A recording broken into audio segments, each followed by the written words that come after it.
Quiz yaGenesis 2 tine mibvunzo yedu 25. Nyorai pasi maanswer kubva kunumber 1 kusvika kunumber 25. Tozomaka kupera kwevhidhiyo ndokune maanswer. Mubvunzo wedu number 1 unoti Mwari akazorora nezuva ripi? Mwari akazorora nezuva ripi? A. Zuva rechitanhatu. B. Zuva rechinomwe. C. Zuva rechishanu. A. Zuva rechitanhatu. B. Zuva rechinomwe. C. Zuva rechishanu. Sei zuva rechinomwe rakaitwa dzvene? Sei zuva rechinomwe rakaitwa dzvene? A. Nekuti pakasikwa munhu. B. Nekuti Mwari akazorora. C. Nekuti pakasikwa miti. A. Nekuti pakasikwa munhu. B. Nekuti Mwari wakazorora. C. Nekuti pakasikwa miti. Number 3. Panyika pakanga pasina chii pakutanga?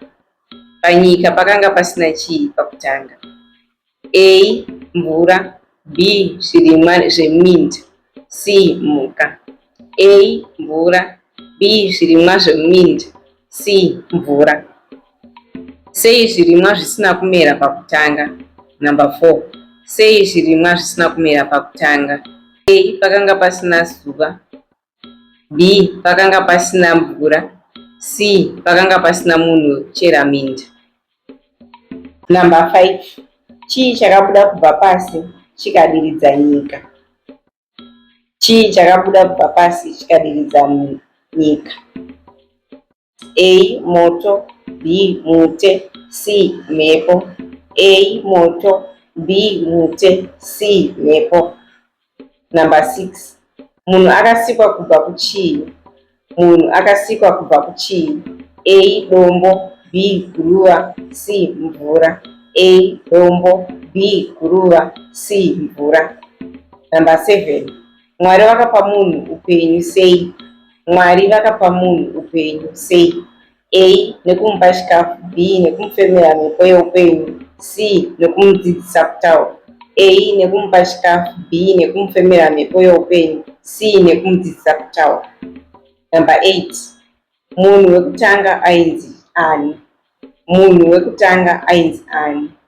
A. Noah. B. Adam. C. Abraham. A. Noah. B. Adam. C. Abraham. Bindu rakaiswa Adam raive ripi? Pane mapindu ari papa. Bindu rakaiswa Adam raive ripi? Number 900. A. Ereb. B. Eden. C. Canaan. A. Ereb. B. Eden. C. Canaan.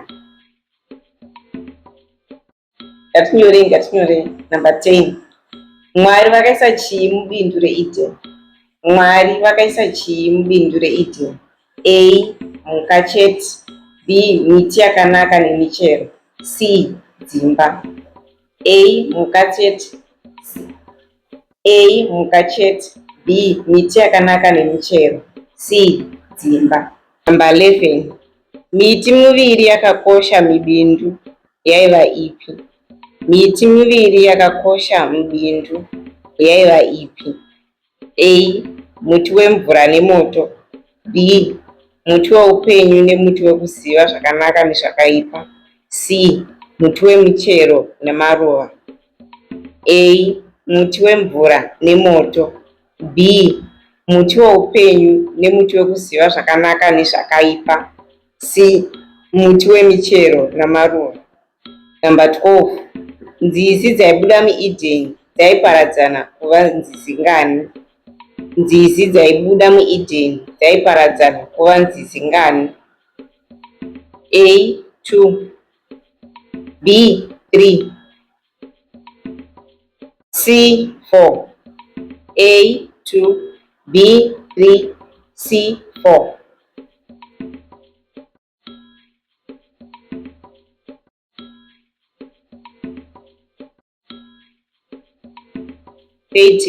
Mwari vakapa Adam murayiro upi?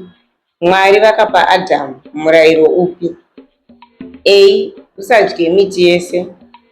B. Usadye miti wekuziva zvakanaka nezvakaipa. C. Usabude mubindu. A. Usadye miti yose. B. Usadye muti wekuziva zvakanaka nezvakaipa. C. Usabude mubindu. Number 14. Mwari vakati chii hachina kunaka. Mwari vakati chii hachina kunaka. Chiri pana Genesis chapter 2. Mwari vakati chii hachina kunaka.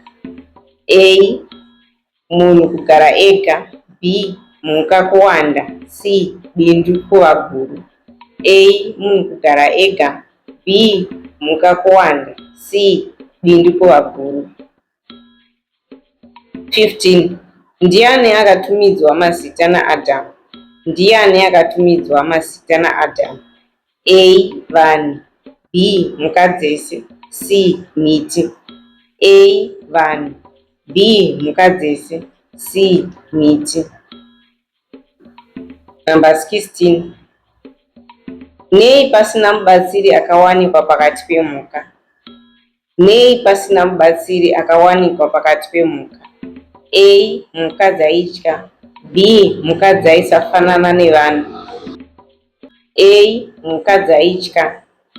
B. Mhuka dzaisafanana nevanhu. C. Mhuka dzakanga dzakashata. A. Mhuka dzaitya. B. Mhuka dzaisafanana nevanhu. C. Mhuka dzakanga dzakashata.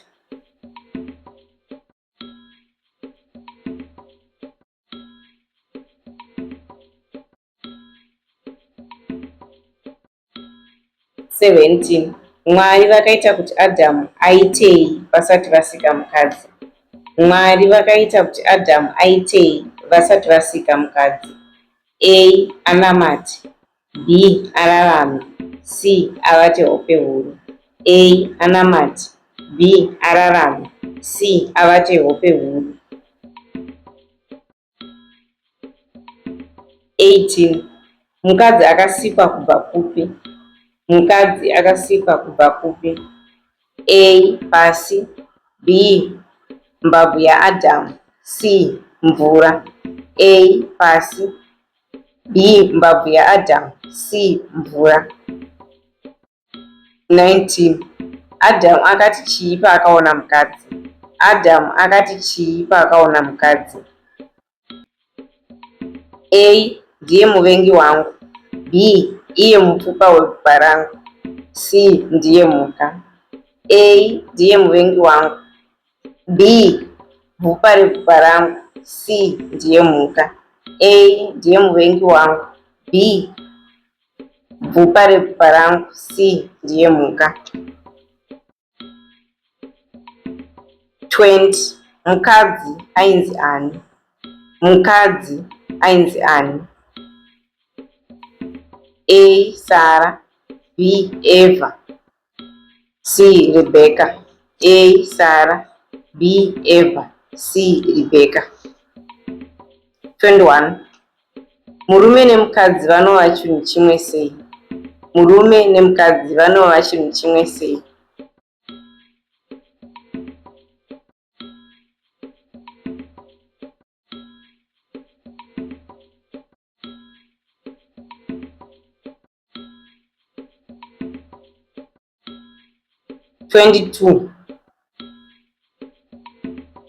Murume nemukadzi vakanga vakaita sei mubindu? Murume nemukadzi vakanga vakaita sei mubindu? A. Vakapfeka. B. Vasina kupfeka asi vasina kunyara. B. Vakavanda. A. Vakapfeka. B. Vasina kupfeka asi vasina kunyara. C. Vakavanda. 23. Basa remunhu mubindu raive rei? Basa remunhu mubindu raive rei? A. Kuririma nekurichengeta. B. Kurirwisa. C. Kurisiya.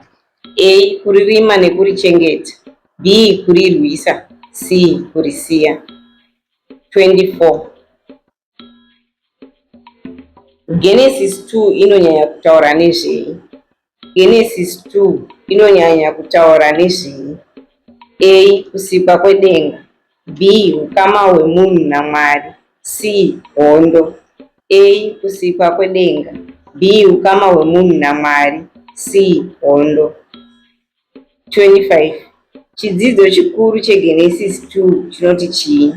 Chidzidzo chikuru chaGenesis 2 chinoti chii? A. Munhu akasikwa kuti agare ega. B. Mwari vanotarisira uye vanopa mirayiro.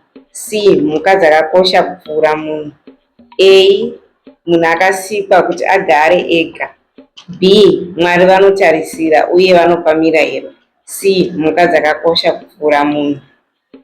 Apa ndopaperera kwizi yedu yaGenesis 2. Ndakuverenga maanza.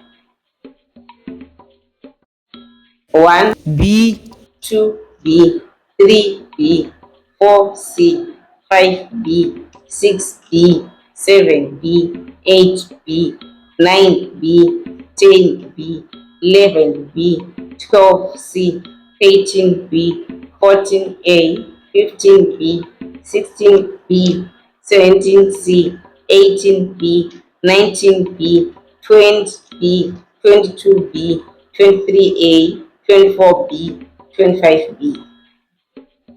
Tinotendai kusvika kuchikamu chino. Magumo tine chose toonana pachikamu chinotevera.